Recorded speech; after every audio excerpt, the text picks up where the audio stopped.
Elgin Cathedral, known as the Lantern of the North. It was established in 1224 and was home to many of the bishops in Moray until it was famously burnt down by Alexander Stewart, also known as the Wolf of Badenoch, several years later.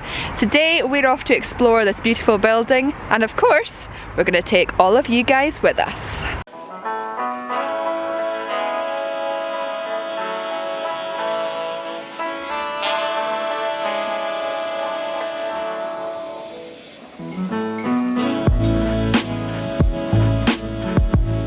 I love seeing what places would have looked like hundreds of years ago, and this cathedral was the centre of a religious, basically village or town.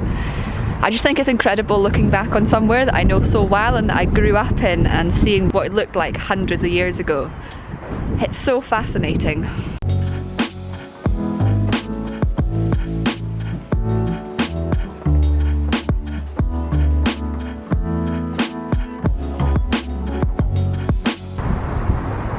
Just look at the detail on this arch. I always think it's so fascinating how people were able to create this stone masonry hundreds of years ago. I guess it's an art which is pretty much dying out. I mean, how many of us in the modern day world can do this?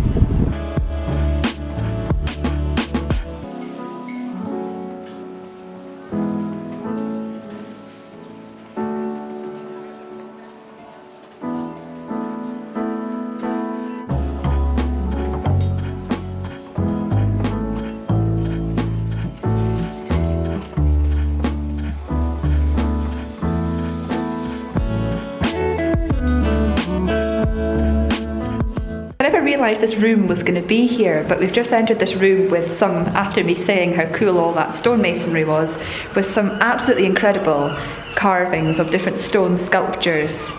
It blows my mind that people could actually create this, and some of these were made in like the 1400s and they all signify something back in history. And in here we've got the sound of monks chanting.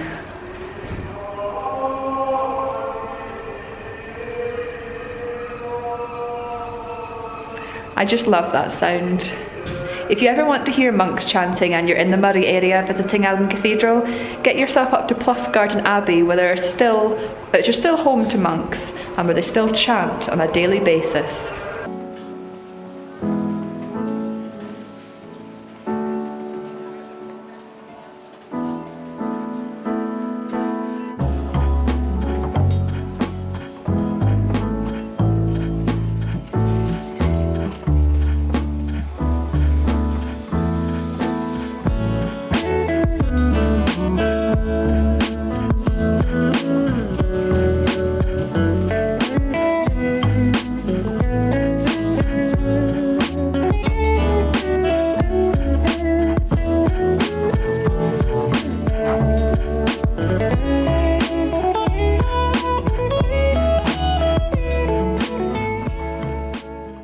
So I never realised this before, but a lot of these ancient stones and ancient carvings that you see were once painted multicolours, and this display here shows that off really well. But there's also some of the other ones I've just shown, coat of arms and all that, they were once painted colours as well.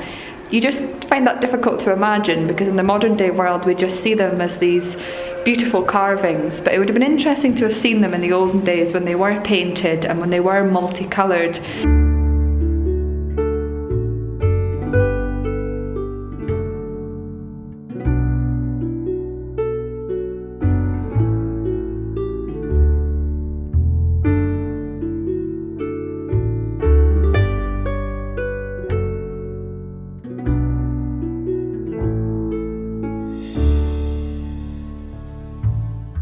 Every stair that comes up here has got carvings on it of different names and things. Gosh, this place must have looked incredible in its heyday with all these different sculptures. And now coming up into this next room, we've got faces of the past.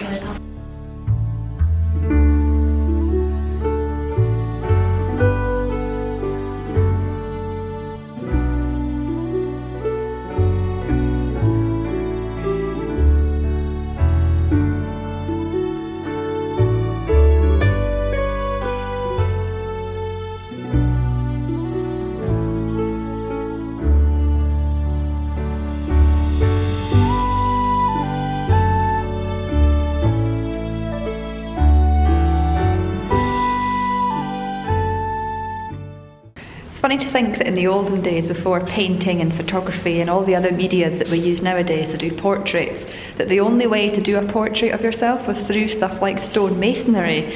And just to think how long it must have taken to carve out your face on a piece of stone.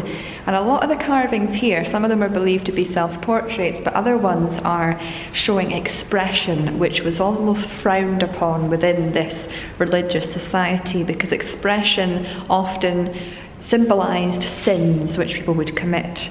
So it's really interesting to see these, and a lot of these were around the cathedral as warnings to remind people not to commit sins while they're out and about in life.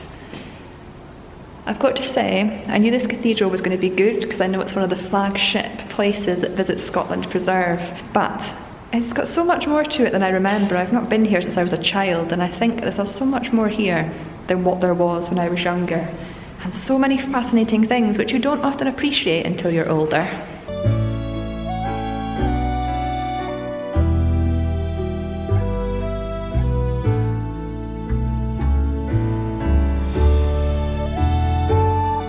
Look at these tiny corridors, it's literally this small. It's so fascinating that in the olden days a lot of the corridors were really small like this. And now we're looking out onto this beautiful view of what would have been a lovely stained glass window in the olden days before it was burnt down. Oh, it's so beautiful.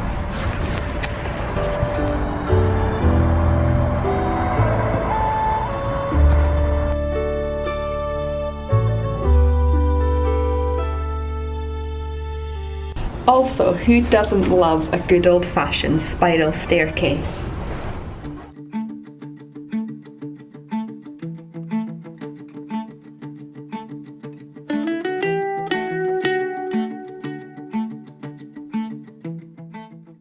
So one thing I never knew is, obviously in the modern day we all have signatures, many people have copyrights, logos that define their work. I never knew that was such a thing back in the olden days, but people had these amazing marks that they would put on their work to signify that it was their work. So it basically shows that signatures and logos have gone back hundreds and hundreds of years.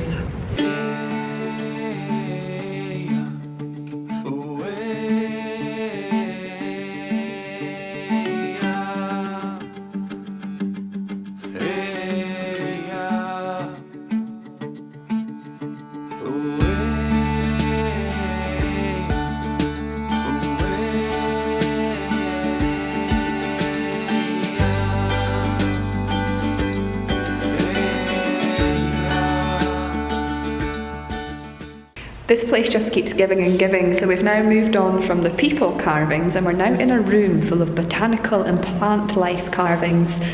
I wasn't expecting this. I honestly didn't realise this cathedral had so much to it. From the outside you think most of it is ruined and that there's not much in it, but there's actually so many different rooms full of historical artefacts to look at.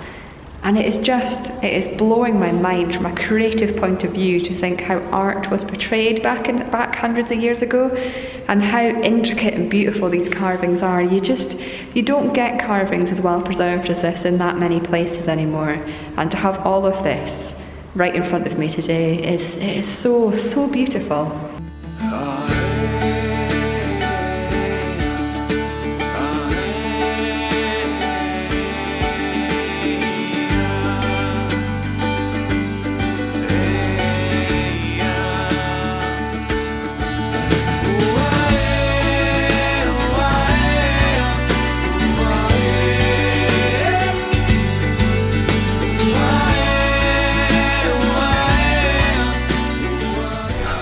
Here we go, more spiral staircases. It's not so bad going up, but when you're coming down at speed, you do get pretty dizzy. Could you imagine walking up and down these all day, every day of your life? We've got another wee corridor here, look at this. Gosh, I genuinely didn't think there was going to be so much to this place. It just keeps giving. Got another view similar to the one earlier. And we're now heading upstairs to, I believe, the viewing platform where we can get a really nice view overlooking Elgin and the historic world that would have once existed here. Oh, what a place. So I thought the next destination was the viewing tower, but it's actually a room full of fantasy meets reality carvings. So it looks like we've got some interesting mythical creature carvings here. something which children would really enjoy. It's like going back into a fantasy world, like a fantasy film where you see all these old carvings and scary gargoyles and stuff. That's what this room reminds me of. And we've still got a lovely window here as well that's been preserved. Look at this.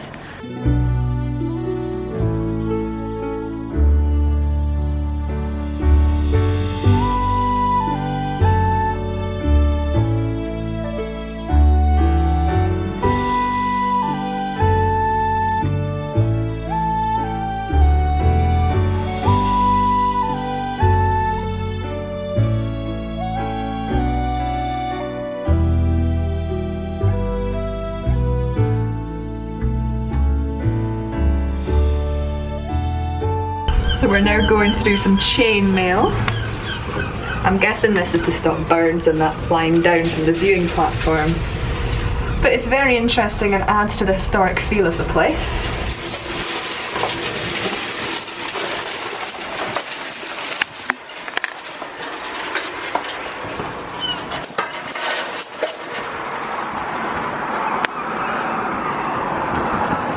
Wow. Look at this! Oh my goodness. It's so weird but amazing to see somewhere that I pretty much grew up from above. You can see every single statue and monument in the whole of Elgin from up here. All the places that I know so well, all the historical, interesting places that in many ways signify my childhood. What an awesome view.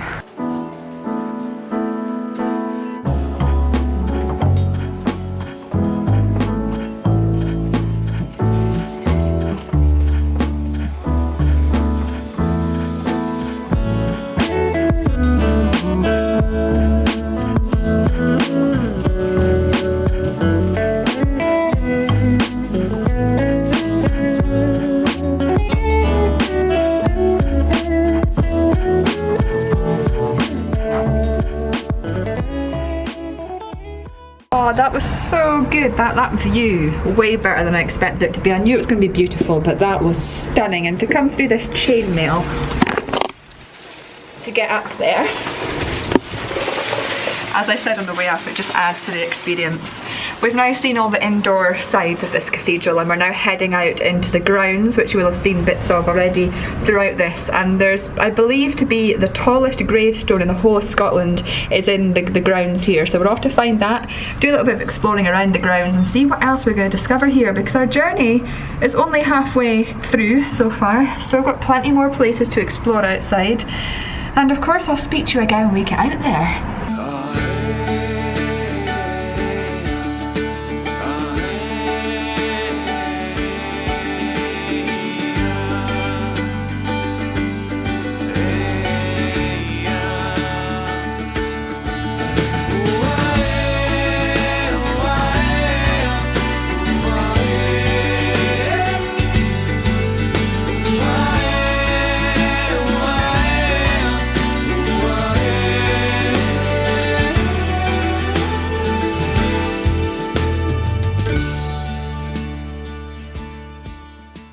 So you might be thinking all those stairs mean that people with disabilities or even people that, you know, aren't able to climb up these small bits and all these towers can't see the displays. Well, there's actually an interactive part back down here, which we've only just discovered, where you can actually click on the part of the building that you want to explore and it takes you into the exhibition and you can look around the room.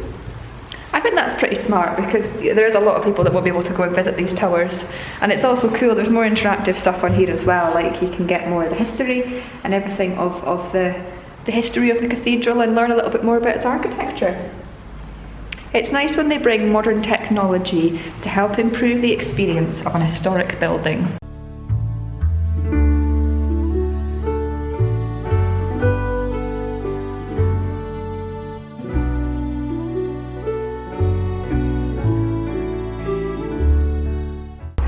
So I'm looking at all these old gravestones and it's fascinating me because People died so young years ago, which obviously we know about that. We know that the life expectancy is increasing in general worldwide, but so many people died back in the 1700s and 1600s, like aged 26 years old, and some of the oldest people I'm finding here are only 42 years old. You know, it's really sad to think that so many people died, like pretty much the age I am just now, or, you know, half of my life back in the olden days will have been lived.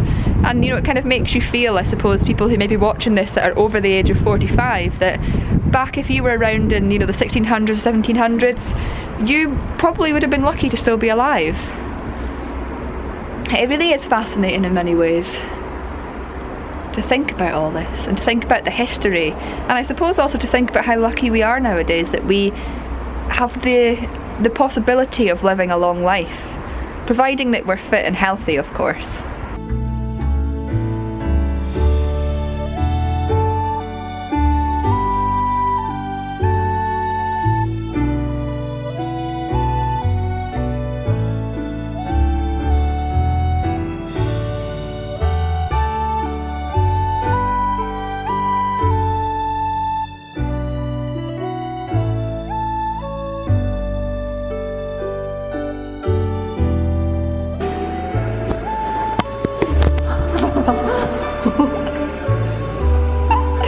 This is incredible!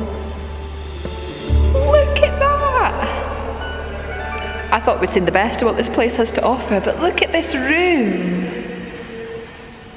It is absolutely incredible. The stone masonry work on the ceiling, I'm sorry to say this, but it definitely beats that cool ceiling that I saw at the Ottawa Castle. I know that wasn't stone masonry, but it was pretty cool for what it was, but this is mind-blowing. What a phenomenal building. And we've got the sound of them, I'm going to say monks, because that's the only thing that the only group that I have ever seen chanting, but we've got, you know, the sound of religious men chanting in here as well, and singing. It's so beautiful and so relaxing. Wow.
Well, that's the end of my Elgin Cathedral adventure. I've got to say, this place has got so much more going for it than I thought it would, and it is well worth visiting if you're ever in the area. Oh, I've just been blown away by the beauty of this place and how much there is to actually see. As always, I want to say a huge thank you for watching, and I'll hopefully see you all again next time.